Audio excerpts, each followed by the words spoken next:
Hannah Storm has had an illustrious career in sports and news. She's been a trailblazer. She's had lead roles on championship events like the NBA and Major League Baseball, and of course, SportsCenter. But that's not all. She's one half of one of the all-time sportscasting power couples, as her husband is NBC's Dan Hicks. Hannah Storm, you are the main event. Really appreciate your time. Hey, this is great. I love it. And I love that Dan the man is here in spirit. I was curious to start off, before we get to our sponsor, how did you guys meet? So it used to be, I don't know if people remember, like CNN Sports Oh yeah, of course. they were the arch rival to ESPN back in the day, right? The two cable networks. And so I started at CNN and Dan started a month later, and our desks were next to each other.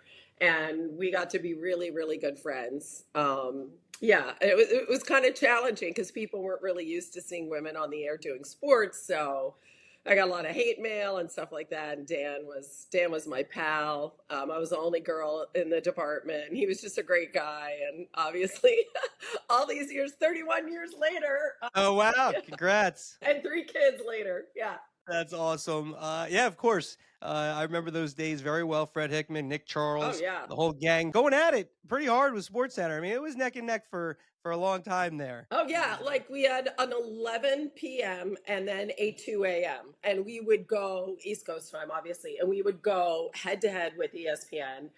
And Dan and I ended up anchoring a lot of those 2 a.m. sports centers. So we had a lot of going to Subway afterwards, which was the only place that was open, and grabbing a sandwich and stuff like that. Van Earl Jones. I could go down the sportscasting list. We're gonna get more into it. First, I gotta tell people about WSC Sports asset management capabilities have been added into the platform out of the box for no extra cost for all clients, old and new. No longer do you need to judge or pay for multiple tools to complete your content workflows.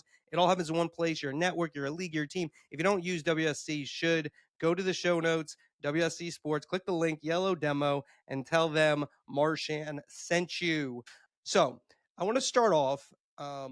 How is Hannah Storm shaped growing up to go into sports? And I kind of know that we kind of all who know the Hannah's story know how you became Hannah Storm, and I know someone who was probably a big influence on this. But give us a little cliff notes of how you got to your road up. Yeah, so growing up, my dad was a sports executive, and we moved all around the United States. He actually was in the Marine Corps when I was born, but he was passionate about sports, and he answered an ad at the Chicago Zephyrs, which was the old team back in the day before the Bulls got into town. And he had read an article that they couldn't sell season tickets. And so he went in, full Marine Corps dress. Hi, this is Captain Mike Storin. I'd like to meet with someone at the organization, And then he walked in and he was basically like, I will match the season tickets that you guys have sold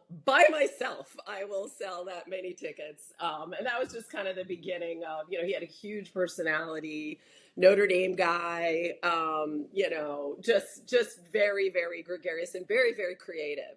And so we went from Chicago to Baltimore, Cincinnati, Indianapolis. He was a Pacers first GM, Louisville, Memphis.